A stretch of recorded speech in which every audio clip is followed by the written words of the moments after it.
Assignment कर लीजिए, जो असाइनमेंट मैंने जेईई मेन पे भेज दिया है उसमें जेईई मेन लिखा हुआ है वो कर लीजिए।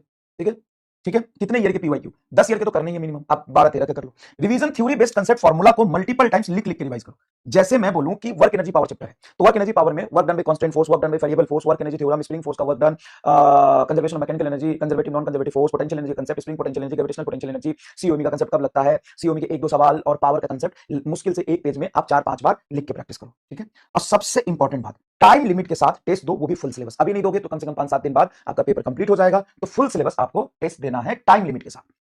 होता क्या है कि आप घर पे तो बहुत आराम से करते हो, लेकिन टाइम लिमिट के साथ आप ये नहीं कर पाते हो, तो टाइम लिमिट के साथ पेपर दो। अब यहाँ पे पेपर दो तरीके के आपको देने चाहिए, एक पेपर जो नीट 2024 के पैटर्न वाला हो और एक पेपर जो थोड़ा टफ। तो ये दोनों तरह के पेपर मैं आपको सिलेबस कंप्लीट हो जाने के बाद प्रोवाइड कराऊंगा, जिससे हर तरह के आप पेपर की प्रैक्टिस बहुत अच्छे से कर पाए। ठीक है, doing mister physics since starting, अगर आपने वो किया है तो आप नीट में देखो बेटा, गलत मत लेना, अदरवाइज मत लेना।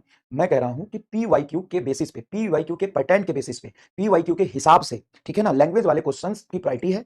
और जैसा लास्ट के 20 साल में सवाल आया है उसको देखते हुए आपको, देखो आप यूट्यूब पे चले जाओ, आपको टीचर्स भी बहुत सारे ये कहते हुए मिल जाएंगे कि इतना टॉपिक से रिपीटेड सवाल आते हैं, मैं इतना बता दूंगा इससे सवाल 100% आ जाएंगे। तो वो आप भी कह सकते हो, टीचर ही नहीं। आप एक बात बताओ, डिब्रोगली के वेवलेंथ के सवाल हर साल आते हैं कि नहीं आते? अब हो सकता है इस साल ना आए, लेकिन पिछले 20 साल में आए, तो आपका दिमाग क्या कहता है?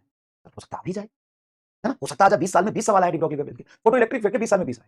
तो ऐसे कुछ टॉपिक है उसको आपको करने चाहिए, ऐसा नहीं कि अवॉइड कर दो। आपको सब कुछ पढ़ना है, मैंने यही लिखा है, सब कुछ डिटेल में पढ़ना है, मैंने यही लिखा है, लेकिन सब कुछ डिटेल में पढ़ते पढ़ते एक प्रायोरिटी होती है, पहले क्या करना है। अब सब कुछ डिटेल में पढ़ने का मतलब ये हुआ कि कोई एक चैप्टर में पीएचडी करते रह गए और 4 चैप्टर में छूट गया, तो बताओ ये कितना डेंजरस होगा आपके लिए, कितना डेंजरस होगा आपके लिए। तो मैं कह रहा हूं कि आपको सारे टॉपिक सब पे पीएचडी करना है, खूब सारे लैंग्वेज वाले क्वेश्चंस करने हैं, टाइम लिमिट के साथ टेस्ट देना है, लेकिन पैरेलली आपको यह भी ध्यान रखना है कि कौन सा सबसे इंपॉर्टेंट टॉपिक है जिससे 20 साल में हर साल एक सवाल बना है। जैसे मैं यहां पे लिख दूं अगर डिब्रोगली वेवलेंथ, तो आपको ये तो पीएचडी करना चाहिए इस पे। अगर मैं लिख दूं फोटो इलेक्ट्रिक इफेक्ट, एटम, मैं लिख दूं एक्सीलरेशन ड्यू टू ग्रेविटी, हर साल एक सवाल बनता है एक्सीलरेशन ड्यू टू ग्रेविटी से। तो इन सब चैप्टर को आपको ध्यान, टॉपिक को ध्यान रखना है। मैं ये नहीं कह रहा हूं कि ये पढ़ के आप सेलेक्ट हो जाएंगे, लेकिन कम से कम ये करके आप ये तो हो जाएंगे कि ठीक है भाई, हमने अपना तैयारी का एक पार्ट 10% 20% हिस्सा लगा के इस पर हमने पीएचडी कर लिया। लैंग्वेज वाले के लिए मैं कह रहा हूं मिस्टर फिजिक्स वाले पीडीएफ मैंने अपलोड करा दिया और करा दूंगा।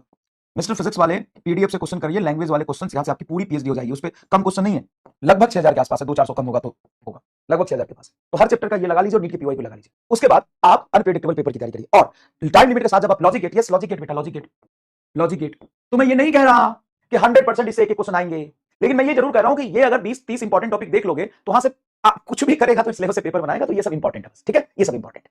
ठीक है, चलिए चलिए, जो सॉल्व क्वेश्चन नहीं होता वो मैं क्लास में डिस्कस करूंगा ना, जब मैं होमवर्क देना शुरू करूंगा, रिवीजन अपन शुरू करेंगे तो। ठीक है, चलिए आज की क्लास शुरू करते हैं बेटा। तो अपनी स्ट्रेटजी बनाओ, बड़े ध्यान से अपनी पूरी तैयारी करो, अच्छे से तैयारी करो, कोई दिक्कत नहीं है, बहुत अच्छे तरीके से आप यहां तक पढ़ते हुए और आए हो।